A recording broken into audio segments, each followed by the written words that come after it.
سر آپ نے آزاد کشمیر کی بات کی، ظاہر ہے یہ احتجاج بھی انہی کی جانب سے ہو رہا تھا. تو آزاد کشمیر میں حکومت کی جانب سے 5 وفد ڈیلیگیشن پہنچ چکا ہے، اور اس کے ساتھ ساتھ وہاں پہ اب کیا صورتحال ہے؟ کیا بہت زیادہ کشیدہ ہے، ہلاکتیں ہو رہی ہیں؟ پلیز بتائیے. اچھا، آزاد کشمیر کی صورتحال پر ہم نے بڑی ایک ذمہ دارانہ رپورٹنگ کا سلسلہ ہم جاری رکھے ہوئے تھے، اور 29 جو سپتمبر تھا اس میں جو وہاں کی ایک ایکشن کمیٹی، عوامی ایکشن کمیٹی بنی، آپ نے بھی اس حوالے سے شو کیا، میں نے بھی شو کیا آپ کے ساتھ بھی. اور وہ جو کمیٹی ہے اس کمیٹی نے کچھ 26 غالباً یا 28 نکاتی ایک چارٹر آف ڈیمانڈ پیش کیا تھا. اس سے پہلے بھی مذاکرات ہوئے. اس مذاکراتی کمیٹی میں حکومت پاکستان کے طرف سے لوگ بھی موجود تھے، اور آزاد کشمیر حکومت کی طرف سے بھی تھے، اور ادھر کمیٹی کے لوگ تھے. 36 اور بتایا یہ جاتا ہے کہ 36 میں سے یا 26 میں سے صرف 2 جو مطالبے تھے وہ رہ گئے تھے، باقی تمام تسلیم کر لیے گئے. تمام تسلیم کر لیے گئے تھے. اچھا، جو 2 مطالبات بھی تھے اس کے حوالے سے بھی حکومت آزاد کشمیر نے اور مذاکراتی کمیٹی نے عوامی ایکشن کمیٹی آزاد کشمیر کو یہ یقین دہانی کروائی کہ اس کو بھی بیٹھ کر ہم ایمیکیبلی حل کر لیں. مگر یہاں صورتحال جو ہے نا وہ اتنی سادہ نہیں ہے. میں نے جیسے پہلے بھی آپ سے بات کی تھی کہ وہاں بہت سے ایک آپ کہہ لیں کہ کشمیر دشمن اور ملک دشمن جو عناصر ہیں وہ متحرک ہیں، اور وہ اس کمیٹی میں اور ان مظاہرین میں وہ گھسے ہوئے ہیں، اور وہی انتشار پھیلا رہے ہیں، اور وہ ٹیبل ٹاک کی طرف ان کو آنے نہیں دے رہے، اور پرامن احتجاج کی کال دے کر وہاں پر پولیس پر جو ہے وہ حملے کیے گئے. ٹھیک، آزاد کشمیر پولیس پر، اور 3 پولیس اہلکار تو ہلاک ہو چکے ہیں، اور تقریباً 6 کے قریب جو عام شہری ہیں ان کی ہلاکتیں ہوئی ہیں. اور ان میں بھی بتایا جاتا ہے کہ وہ لوگ کچھ ہلاک کر دیے گئے ہیں جنہوں نے عوامی ایکشن کمیٹی جو ہے اس کی کال پر لاک ڈاؤن کی حمایت نہیں کی. انہوں نے اپنی دکانیں کھلی رکھنے کی کوشش کی یا کاروباری زندگی کو رواں رکھنے کی کوشش کی، تو ان کو جو ہے نا وہ اس کی زد میں آ گئے، ان پر حملے ہوئے، ان کو مار دیا گیا. 15 یا 18 کے قریب جو ہے پولیس اہلکار، ان کی حالت تشویشناک بتائی جاتی ہے کہ وہ کریٹیکل ہے. اور اس کے بعد جو ہے نا 60 سے 70 لوگ ویسے زخمی بتائے جا رہے ہیں، جن کی تعداد میرا خیال 80 کے قریب ہو چکی ہے. تو اب یہ ہے کہ وزیر اعظم پاکستان نے جو ہے وہ فوری طور پہ اس کا نوٹس لیا ہے، اور ایک پریس کانفرنس جو ہے وزیر اعظم آزاد کشمیر اور طارق فضل چودھری نے کی ایک روز قبل، اور اس میں دوبارہ کمیٹی کو جو ہے وہ دعوت دی، ایکشن کمیٹی کو، کہ آپ مذاکرات کر لیں اور باقی کی جو شکیں ہیں اس پہ بھی بات کر لیں، اپنے مطالبات جو ہے اس پہ بیٹھ جاتے ہیں. اچھا، اس کے بعد یہ ہوا کہ عملی طور پر ایک ڈیلیگیشن جو ہے حکومت پاکستان کی طرف سے وہ پہنچ چکا ہے آزاد کشمیر میں، جس میں رانا ثناء اللہ ہیں سینیٹر، اور قمر زمان قاہرہ ہیں پاکستان پیپلز پارٹی کے لیڈر ہیں، اور اس طرح کے جو ہے نا وہ لیڈرشپ جو ہے طارق فضل چودھری ہیں، اس میں وزیر اعظم آزاد کشمیر ہیں. یہ ڈیلیگیشن جو ہے اسلام آباد سے روانہ ہوا اور اب وہ آزاد کشمیر پہنچ چکا ہے. اور اطلاعات یہ ہیں کہ جس وقت ہم یہ پروگرام کر رہے ہیں، عوامی ایکشن کمیٹی آزاد کشمیر اور اس پاکستان حکومت کی طرف سے بھیجے گئے ڈیلیگیشن اور آزاد کشمیر کے نمائندوں پر مشتمل ڈیلیگیشن کے درمیان مذاکرات کا عمل دوبارہ سے شروع ہو گیا، اور امید یہ کی جا رہی ہے کہ یہ مذاکرات اللہ کرے کامیاب ہو جائیں اور آزاد کشمیر کے حالات جو ہے نا دوبارہ وہاں پہ ایک زندگی معمول پہ آ جائے. مگر میں آخر میں یہ ضرور کہوں گا کہ جو خدشہ تھا ہمارا وہ درست تھا. وہاں پر جو ہے نا را اور RSS اور راجناتھ اور نریندر مودی جو سیگمنٹ ہے اس کو نظر انداز نہیں کیا جا سکتا. وہ عناصر متحرک ہیں اور وہ بدامنی پھیلانا چاہتے ہیں آزاد کشمیر میں اور پاکستان میں اس طرح کی صورتحال.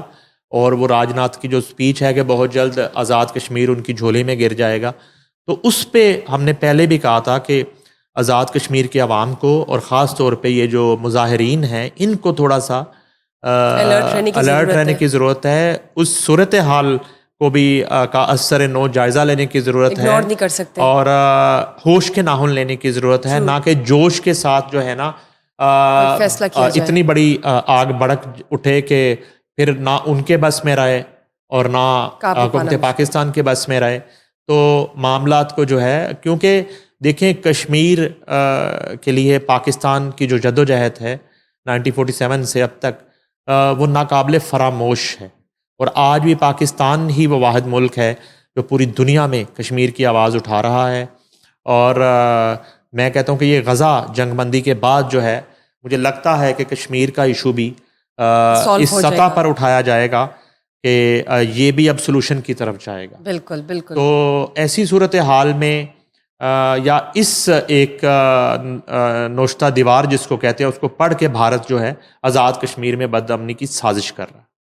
بہت بہت شکریہ سر. پاکستان پیپلز پارٹی اور مسلم لیگ نون کے درمیان جو کلیشز ہیں اس حوالے سے بتائیے کہ کیا وہ اب ختم ہونے جا رہے ہیں یا یہ جو لفظوں کی جنگ ہے یہ کنٹینیو ہے؟ کوئی صلح صفائی نظر آتی ہے آپ کو؟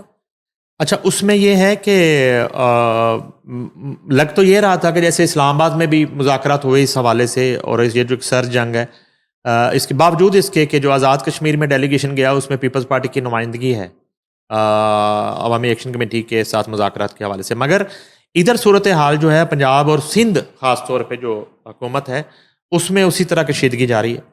اور شرمیلا فاروقی نے شاید کوئی گفتگو کی پنجاب حکومت کے حوالے سے. اچھا، اس سے قبل یہ بتا دوں کہ وزیر اعلیٰ پنجاب مریم نواز نے پھر اسی طرح تابڑ توڑ جو ہے وہ اسپیچ کی ہے اور ایک ایونٹ میں، اور انہوں نے دوبارہ کہا ہے کہ میں پنجاب کی طرف کسی کو میلی آنکھ سے نہیں دیکھنے دوں گی، اور میں چونکہ پنجاب کی کرتا دھرتا ہوں، ذمہ دار ہوں، وزیر اعلیٰ ہوں، تو میں کیسے یہ برداشت کر لوں کہ کوئی پنجاب کی طرف انگلی اٹھائے اور آپ کو میری اس بات سے تکلیف ہو رہی ہے تو میں بار بار یہ بات کروں gی اور میں ثابت کروں گی. اچھا، یہ تو وزیر اعظم مریم نواز شریف کی گفتگو ہے. وزیر اطلاعات جو ہیں پنجاب عظمیٰ بخاری، انہوں نے شرمیلا فاروقی جو پیپلز پارٹی سندھ کی لیڈر ہیں ان کو مناظرے کا چیلنج کیا. اچھا، میں آپ کو بڑے دن سے کہہ رہا ہوں کہ عظمیٰ بخاری نا وہ ٹیکنیکلی گراؤنڈ پہ بات کرتی ہیں آ کے اس ایشو پہ، اور وہ آ کے وہ کہتی ہیں وہ فیکٹ اینڈ فگرز کے ساتھ کہ یہ منصوبے ہیں بھائی، ان منصوبوں کے جواب میں آپ سندھ میں قائم منصوبے بتا دیں. بس اتنی سادہ سی وہ بات کرتی ہیں، سمجھ آنے والی، عام آدمی کو سمجھ آنے والی. دوبارہ سے انہوں نے کچھ ڈیٹے نکالے ہیں. عظمیٰ بخاری کہتی ہیں کہ پیپلز ایک تو وہ شرمیلا فاروقی اور سندھ کی قیادت کو کہتے ہیں کہ میرے ساتھ آ کے مناظرہ کر لیں، تشریف لائیں. اس سے پہلے شرجیل انعام میمن کو انہوں نے کہا کہ آپ لاہور کا دورہ کریں، ہم دکھاتے ہیں کہ منصوبے کیا ہوتے ہیں اور ترقی کیسے ہوتی ہے. اب عظمیٰ بخاری کہتی ہیں کہ پیپلز پارٹی کی سندھ میں 17 سال سے حکومت ہے، مریم نواز کی پنجاب میں حکومت کو 2 سال بھی مکمل نہیں ہوئے. بہت بڑا فرق ہے. اچھا، اس کے بعد وہ کہتی ہیں کہ آپ 17 سالوں میں اپنے 17 عوامی فلاح کے منصوبوں یا منصوبے ہمیں گنوا دیں، جو کہ آپ نہیں گنوا سکتے. اس کے بعد کہتی ہیں مریم نواز نے 1.5 سال میں 90 منصوبے شروع کر دیے جن میں 50 مکمل ہو چکے. عظمیٰ بخاری کہتی ہے مریم نواز نے اپنی چھت اپنا گھر میں 90,000 گھر دیے، 80,000 اسکالرشپ دی ہیں، اور پنجاب میں 9,500 کسانوں کو ٹریکٹر تقسیم کر دیے ہیں، 27,000 طلباء کو الیکٹرک بائکس تقسیم کر دی ہیں. عظمیٰ بخاری کہتی ہیں پنجاب میں ذہین کو جدید ترین مفت لیپ ٹاپ کی تقسیم کا سلسلہ اب بھی جاری ہے. 1000 بیڈ کا کینسر اسپتال، مفت ادویات کی فراہمی، الیکٹرک بسیں، کارڈیالوجی ہسپتال بن رہے ہیں. اس کے بعد عظمیٰ بخاری کہتے ہیں میں آپ کے ساتھ مناظرے کے لیے بالکل تیار ہوں، آ جائیں، تشریف لے آئیں. یہ کہا انہوں نے عظمیٰ بخاری کو. اور انفارمیشن منسٹر سندھ کو پہلے کہہ چکے ہیں، شرجیل انعام میمن کو اب کہتی ہیں آ جائیں، پرفارمنس کا مقابلہ کرتے ہیں. عظمیٰ بخاری کہتی ہیں یہی تو ہم کہہ رہے ہیں، سندھ میں ایسی ترقی ہو رہی ہے جو نظر ہی نہیں آ رہی، آ جائیں وہ قوم کو دکھائیں. ٹھیک ہے جی. وہ کہتے ہیں اگر 17 سال کی حکومت والوں کو پنجاب سے موازنے کا شوق ہے تو شوق سے مناظرہ کر لیں. کراچی کے لوگ خود لاہور کی سڑکوں اور صفائی کی تعریفیں کرتے ہیں جس کی آپ کو پریشانی ہوتی ہے. BISP کو آپ کیوں زبردستی پنجاب کے سیلاب متاثرین پر مسلط کرنا چاہتے ہیں؟ مریم نواز پنجاب کے سیلاب متاثرین کو 10-10 لاکھ کے امدادی چیک دینے جا رہی ہیں.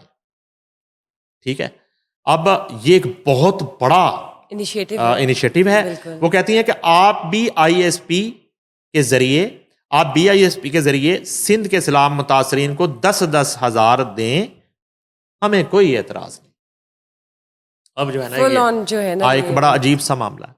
اب یہ کیوں پیپلز پارٹی کی قیادت کی یہ خواہش ہے کہ آپ جو ہے نا وہ کشکول لے کے ہمیشہ کی طرح نکلیں, دنیا کے آگے ہاتھ پھیلائیں اور امداد اکٹھی کریں؟ اچھا, یہ مجھے سمجھ نہیں آ رہا کہ اگر حکومت پنجاب جو ہے وہ بغیر کشکول مینیج کر رہی ہے, اٹھائے, بغیر ہاتھ پھیلائے, اگر وہ متاثرین کو گھر گھر جا کے امداد بھی دے رہی ہیں, ان کی ریہیبلیٹیشن بھی کر رہی ہیں, 10-10 لاکھ جو ہے فی کس جو ہے گھر کو وہ بھی دے رہی ہیں, تو اس میں تو ان کو آپ سلام کریں, ہاں جی, اور سلوٹ کریں اور مانے کہ کمال کر دیا پنجاب نے. اور آپ پنجاب سے واقعی ازمہ بہاری یہ بات تو ٹھیک کہتی ہیں کہ اگر آپ سے چیزیں نہیں ہو رہی تو آپ آ کے یہاں سیکھیں, آ کے دیکھیں کہ پنجاب میں تعمیر و ترقی جو ہے وہ کس طرز پر کی جا رہی ہے, کس طریقے سے کی جا رہی ہے, اور اس انداز کو آپ بھی اپنائیں, اس خدمت کے طرز سیاست کو آپ بھی اپنائیں. یہ بارہا ازمہ بہاری کا جو ہے یہ موقف رہا, اور پہلے بھی ہم نے ایک ان کا جو اعلامیہ تھا فگرز والا وہ پڑھا, تو وہ تو چیلنج کر رہی ہیں. آپ یہ جتنے منصوبے انہوں نے گنوائے ہیں آپ اس پہ آ کے بات کر لیں, آپ کہیں کہ یہ آپ غلط بات کر رہی ہیں, یہ کہاں ہیں منصوبے, وہ آپ کو دکھا دیں گی وہ کہاں. وہ پھر یہ کہتی ہیں کہ آپ اپنے 17 سالہ جو آپ کی ترقی ہے وہ آ کے ہمیں دکھا دیں, آپ عوام کو دکھا دیں, بتا دیں کہ 17 سالوں میں کون سے کچھ 17 منصوبے آپ نے دکھا دیے. تو وہ اپنے تقریباً سینچری مکمل کرنے پہ پنجاب حکومت اس وقت پہنچی ہوئی ہے. 90 منصوبے انہوں نے گنوا دیے ہیں, 10 اور کریں گے تو سینچری منصوبوں کی مکمل ہو جائے.